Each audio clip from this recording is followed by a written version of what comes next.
রসুলুল্লাহ সাল্লাল্লাহু আলাইহি ওয়াসাল্লাম জিলহজ মাসের এই 10 দিনে অত্যধিক পরিমাণ গুরুত্ব দিতেন এবং তিনি এই 10 দিনে অনেকগুলি আমল করতেন। তার মধ্যে 10টি গুরুত্বপূর্ণ আমলের কথা আজকে আমরা জানবো ইনশাল্লাহ। এর মধ্যে 1 নম্বরে সব ধরনের গুনাহ থেকে নিজেকে বিরত রাখা। যেহেতু এই 10টা দিন অত্যধিক পরিমাণ গুরুত্বপূর্ণ, এই কারণে এই 10 দিনে সমস্ত গুনাহ থেকে বিরত থাকতে হবে। এর মানে এই না যে আপনি অন্যান্য সময় গুনাহ করবেন।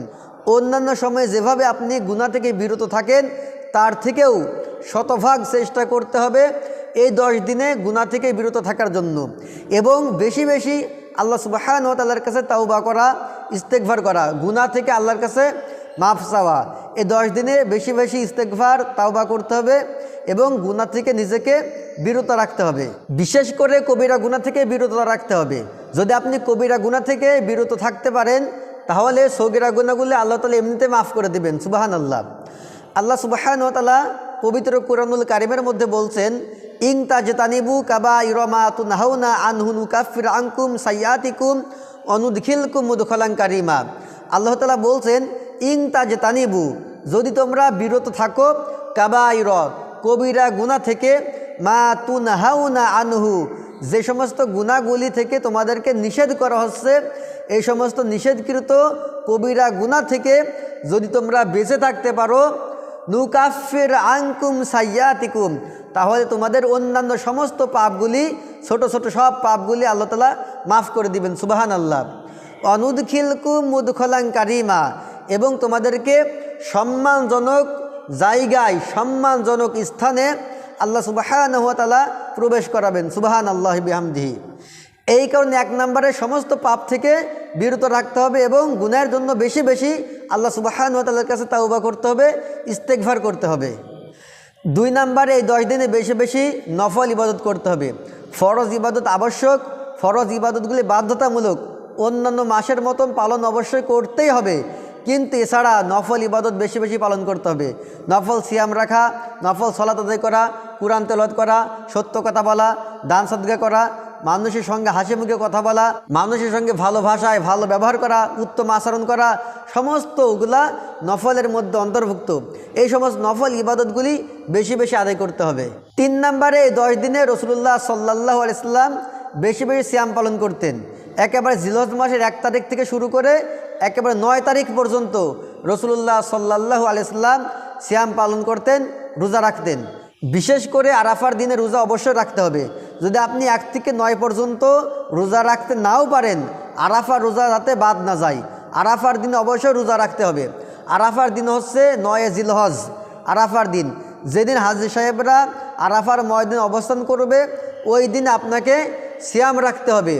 রাসূলুল্লাহ সাল্লাল্লাহু আলাইহি ওয়াসাল্লাম বলছেন যে যেদিন হাজী সাহেবরা আরাফার ময়দানে অবস্থান করে ওই সমস্ত গাইড হাজি যারা, অর্থাৎ যে সমস্ত ব্যক্তিরা হজ করতে যায়নি তারা সিয়াম পালন করবে।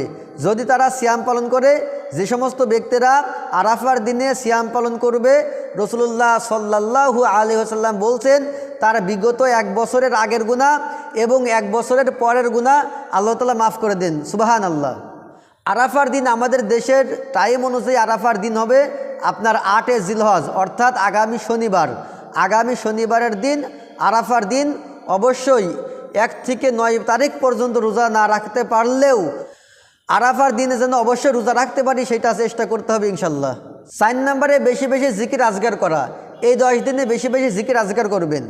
সুবহানাল্লাহ, আলহামদুলিল্লাহ, লা ইলাহা ইল্লাল্লাহু, আল্লাহু আকবার। এছাড়া আর দোয়া আছে সুবহানাল্লাহি বিহামদিহি, সুবহানাল্লাহিল আযীম।